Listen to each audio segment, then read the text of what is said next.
Aïe, aïe, aïe, je vous jure, je comprends pas cette époque. Je comprends pas, j'arrive pas à la cheville de mon père ou peut-être cette première génération qui sont arrivés du bled, ils savaient ni lire ni écrire. Et les mecs, ils assumaient leur famille, leurs femmes, leurs enfants, leur famille au bled, leurs parents, leurs frères au bled. Chaque année, ils nous emmenaient en vacances au bled 2 mois, avec ce que ça comporte, le trajet, les habits tout neufs, les cadeaux au Maroc pour leur famille. Ils ont construit là-bas, ils ont ouvert des fermes, ils ont tous avec un seul salaire. Un seul salaire, ils arrivent à faire tout ça. Toi, maintenant, en France, je te jure, t'as envie d'emmener tes vacances une semaine au camping, tu peux pas. Et je me demande comment ils faisaient, franchement. Pour nous emmener tous les ans au Maroc pendant 2 mois, 4, 5 enfants, les habits tout neufs au marché de Vitry, les cadeaux au bled, assumer leurs frères, les hospitalisations, les maladies de leur famille. Et nous, on n'arrive même pas à leur cheville. Même avec 2 salaires, tu t'en sors pas, le 10, t'as plus rien à bouffer. Je comprends pas, je vous jure, je comprends pas. On a des vrais bonhommes. Allah yasmih lana al-walidin. Qu'Allah yarhamhum.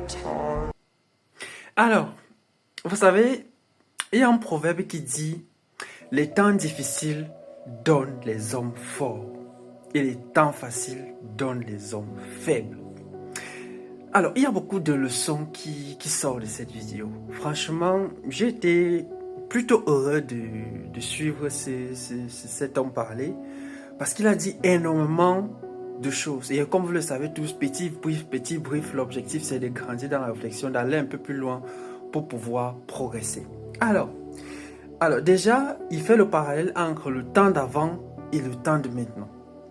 Avant, voilà, les parents qui ont bien sûr immigré en France venaient, de manière générale, la plupart des personnes qui immigrent dans le monde, c'est parce qu'ils sont justement dans la recherche d'une vie meilleure pour eux et pour leur progéniture.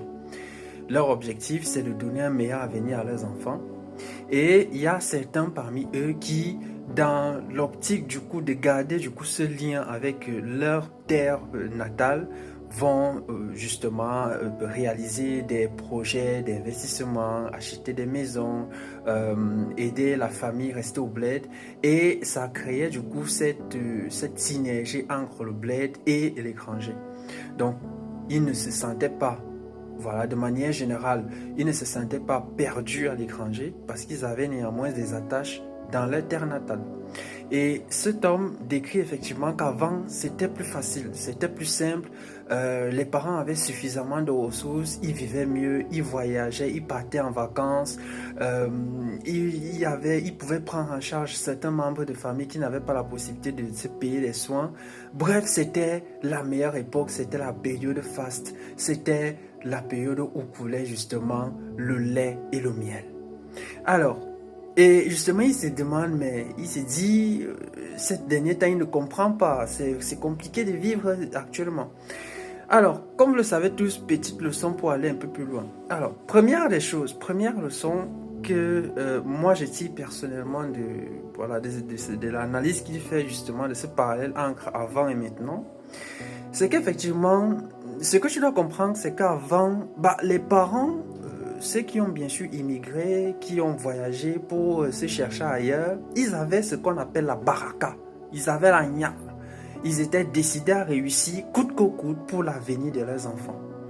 Ils étaient prêts à faire n'importe quel sacrifice. La preuve en est que lorsqu'ils arrivaient, c'était eux qui faisaient les métiers les plus ingrats, qui supportaient même des phénomènes de racisme parce que leur objectif c'était bien sûr d'offrir un avenir meilleur à leurs enfants. Et bien évidemment, ils ont réussi, ils ont atteint leur objectif. La preuve en est que vous êtes aujourd'hui, vous vivez mieux en France, vous êtes mieux lotis comparé à eux à leur époque. Ils ne savaient ni lire ni écrire, mais ils avaient la baraka. Mais est-ce qu'aujourd'hui les jeunes ont la baraka? Est-ce que notre génération a la baraka? Ça, c'est la première question. Deuxième leçon qui sort de ton analyse, c'est qu'effectivement, lorsque tu fais la comparaison entre avant et maintenant, tu oublies ou du moins tu omets dans ton analyse un certain nombre de points qui ont transformé l'histoire et même le système économique. Il faut savoir qu'avant, le niveau de salaire, disons-le, était beaucoup plus profitable qu'aujourd'hui.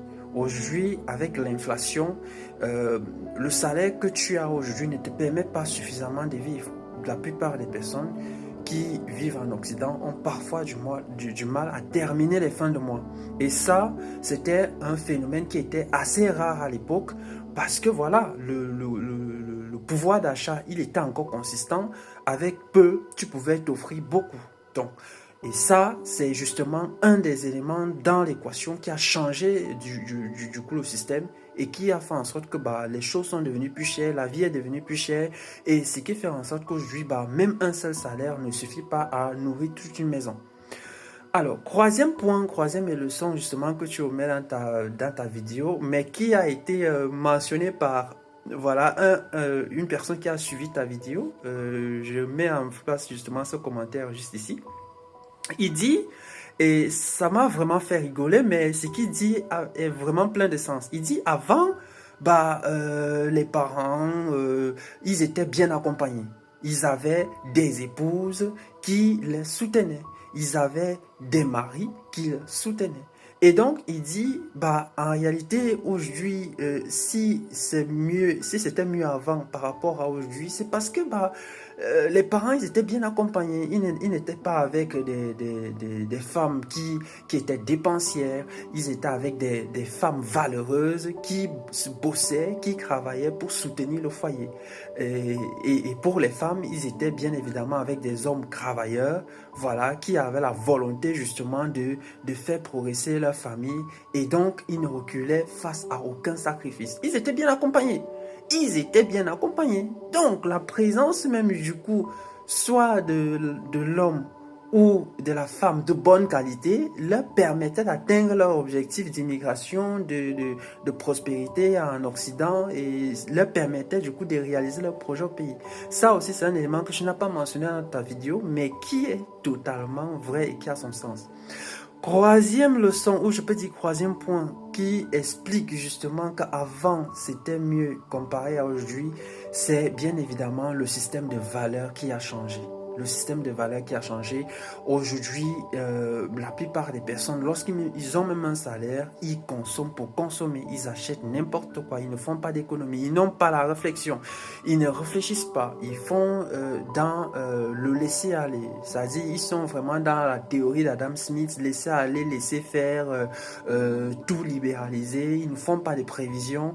Aujourd'hui, vous voyez, il suffit de voir le nombre de personnes qui prennent des crédits à la consommation pour vivre. Et lorsqu'ils prennent même des crédits, c'est pour acheter des barrioles, pour acheter des choses qui ne leur servent pas.